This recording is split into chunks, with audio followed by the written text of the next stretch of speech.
Hello guys, welcome to my new video. तर आज आपण शॉपिंगला गेल्यानंतर कुठली कुठली इंग्लिश वाक्य बोलली जातात ती साधी सोपी वाक्य आपण पाहणार आहोत. Let's start now. I am looking for a dress. मला एक ड्रेस पाहिजे. I am looking for a dress.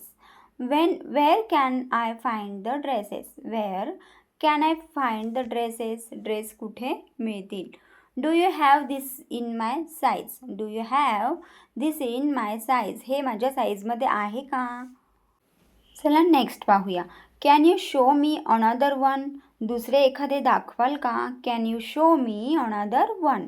I like this one. मला हे आवडले. I like this one. This one is too expensive. This one is too expensive. हे खूप महाग आहे. एक्सपेन्सिव्ह म्हणजेच महाग असणे. This one is within my budget. This one is within my budget. हे माझ्या बजेटमध्ये आहे. Can you lower the price. किंमत थोडी कमी कराल का. बार्गेनिंग करताना म्हणजेच किंमत कमी करताना आपण हे वाक्य बोलू शकतो. What is the final price. आता शेवटी कितीला देता बोला असं बोलतो त्यावेळेला what is the final price. अंतिम किंमत किती आहे असं बोलता येईल. Is this on sale. यावर सेल आहे का. Is this on sale. यावर सेल आहे का. किंवा असंही म्हणू शकता इज दिस ऑन डिस्काउंट. यावर डिस्काउंट आहे का. ओके, तर चला आता नेक्स्ट पाहूया. Do you have a cheaper option. यापेक्षा स्वस्त पर्याय आहे का. म्हणजे आपल्याला जेव्हा जी वस्तू पाहिली आहे ती आपल्या बजेटमध्ये नाही, त्यापेक्षा कमी किमतीची जेव्हा आपल्याला पाहायची असते तेव्हा आपण हे वाक्य बोलू शकतो. Do you have a cheaper option. Okay. Do you have a better quality one. यापेक्षा चांगल्या क्वालिटीचे आहे का. Do you have a better quality one. Can I see that one. मला ते दाखवाल का. Can I see that one. मला ते दाखवाल का. Please show me some more options. Please show me some more options. आणखी काही पर्याय आहे का किंवा आणखी काही व्हरायटीज आहे का ज्या तुम्ही दाखवू शकता का. Please show me some more options.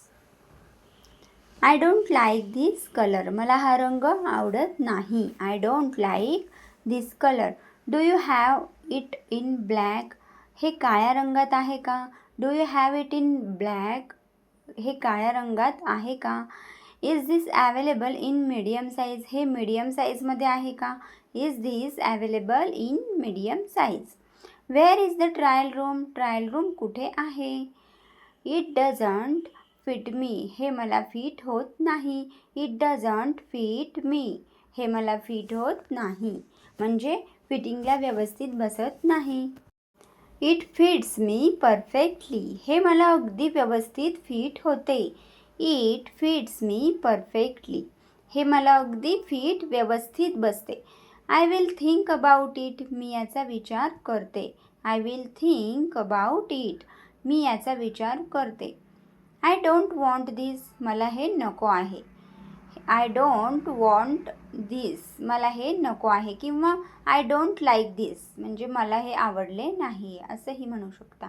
I will take 2 of these. I will take 2 of these. मी यापैकी 2 घेते. I will take 2 of these. Please pack this for me. कृपया हे माझ्यासाठी पॅक करा. Please pack this for me. हे कृपया हे माझ्यासाठी पॅक करा.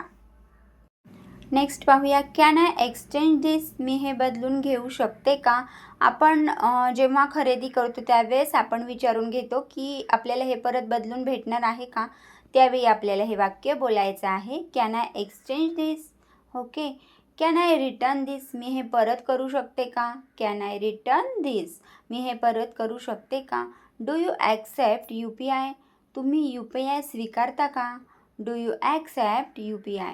जेव्हा आपल्याला ऑनलाईन पेमेंट करायचं असतं तेव्हा तुम्ही हे वाक्य बोलू शकता. Do you accept UPI.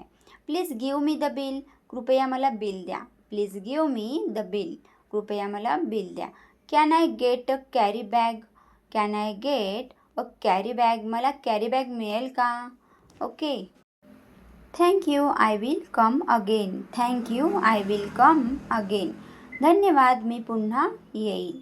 Okay. तर अशा प्रकारे आपण शॉपिंगला गेल्यानंतर अशी छोटी छोटी वाक्य बोलण्याची प्रॅक्टिस करू शकतो. ओके, चला तर मग आजचा व्हिडिओ इथंच थांबवते. भेटूया अशा सुंदर माहितीपूर्ण व्हिडिओबरोबर. तुम्हाला कोणत्या विषयावर डेली यूज सेंटेन्सेस पाहायला आवडतील ते कमेंटमध्ये नक्की सांगा. भेटूया पुढच्या व्हिडिओबरोबर. तोपर्यंत इंग्लिश स्पीकिंगची प्रॅक्टिस करत राहा. थँक्यू.